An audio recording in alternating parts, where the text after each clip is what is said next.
Bienvenue, dans cette vidéo je vais t'expliquer comment reconnaître si une suite est arithmétique. Alors ici on va traiter uniquement de suites qui sont définies par récurrence. Et dans la prochaine vidéo, je t'expliquerai comment on fait pour les suites qui sont données avec leur définition explicite.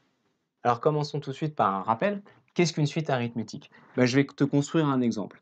Je pars d'un nombre, disons 10. Et pour passer au nombre suivant de ma suite, je vais rajouter plus 2. J'arrive à 12. Et puis pour le nombre suivant, je fais à nouveau plus 2, j'arrive à 14. Et puis on continue ainsi de suite, plus 2, plus 2, plus 2, plus 2. Et je construis ainsi ma suite. Bon, quelle est la formule qui permet de construire cette suite? Eh bien, pour passer d'un terme à l'autre, je prends un terme, un, je lui rajoute 2, et ça me donne le terme qui est après. Et le terme qui est après un, eh bien, c'est le terme numéro n plus 1. Voilà. Alors, d'une façon générale, quand on a une suite arithmétique, on dit que le nombre qu'on ajoute, ici plus 2, c'est la raison de la suite. C'est pour ça qu'on va l'abréger R. Alors, je vais mettre ça en rouge, puis on va se l'encadrer. Ça va être la formule de référence des suites arithmétiques. Et à chaque fois, on va aller regarder si nos suites, elles ressemblent ou pas à cette formule de référence. Commençons par la première suite. Alors, cette première suite est définie par u de n plus 1 égale u de n plus 3 et u0 égale 10. Alors, est-ce qu'on a bien une formule de suite arithmétique? Eh oui, on retrouve bien u de n plus 1 égale u de n, plus une raison. Ici, la raison vaut 3. Et comme le premier terme, c'est 10, à quoi est-ce qu'elle va ressembler, cette suite? 10, le nombre suivant, ce sera 10 plus 3, 13, le nombre suivant, 13 plus 3, 16, etc., etc. C'est donc bien une suite arithmétique. Regardons la deuxième suite. U de n plus 1 égale U de n moins 0,2, U1 égale 10. Alors là, on se dit, est-ce que la raison, ça peut être un nombre à virgule? Alors la réponse est oui, il n'y a pas de souci. Par contre, c'est moins 0,2. Et nous, on a marqué plus R. Alors est-ce que ça marche? Bah oui, ça marche quand même. Il suffit de dire que R, c'est un nombre négatif. Quand je fais moins 0,2, en fait, c'est comme si je faisais plus le nombre. Quel nombre? Le nombre moins 0,2. Donc ça correspond bien à notre formule générale. Petite remarque, regarde, cette suite on l'a commencé à U0 et cette suite on l'a commencé à U1. Est-ce que ça pose un problème? Non, ça pose pas de problème.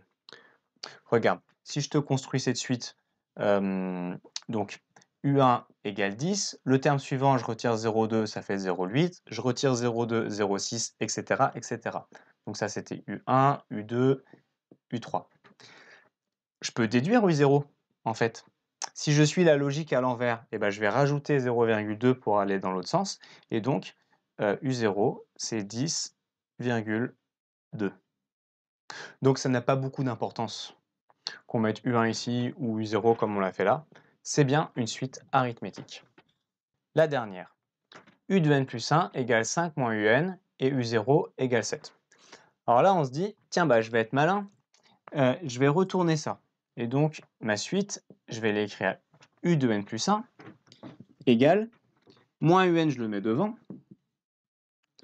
et le 5, je le mets de l'autre côté, donc ça devient plus 5. Et là, je me dis, voilà, j'ai une suite qui ressemble à une suite arithmétique. Là, j'ai du UN devant, et puis j'ai plus un nombre à droite. Eh bien, en fait, ici, ça ne marche pas. Ça ne marche pas à cause de ce moins. Alors, je vais te le prouver. En fait, on va calculer les premiers termes de la suite. On va partir de U0, on va faire U1, U2, U3, et on va voir que ce n'est pas une suite arithmétique. U0, il vaut 7. U1, j'applique ma formule, donc 5 moins UN, ou j'aurais pu faire moins UN plus 5 comme on venait de l'écrire là juste avant. Peu importe, ça fait 5 moins 7, ça fait moins 2. U2, U2, ça va être 5 moins U1, donc 5 moins moins 2. 5 moins moins 2. Donc ça fait 5 plus 2. Alors, regardons si on a une suite arithmétique. Pour passer du premier terme au deuxième, pour passer de 7 à moins 2, j'ai fait moins 5. Pour passer du deuxième au troisième, pour passer de -2 à 7, j'ai fait +5.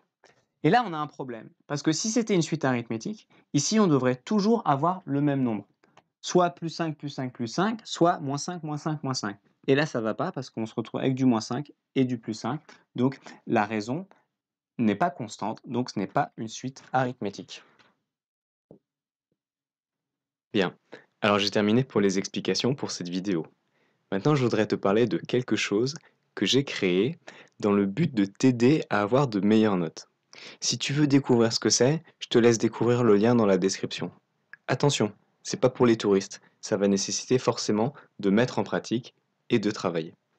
Si vous êtes prof et que vous êtes à la recherche de ressources pédagogiques pour enseigner les maths, cliquez sur le lien pour les professeurs. Si vous êtes parent et que vous recherchez une solution de soutien ou de coaching scolaire, il y a un lien aussi pour les parents.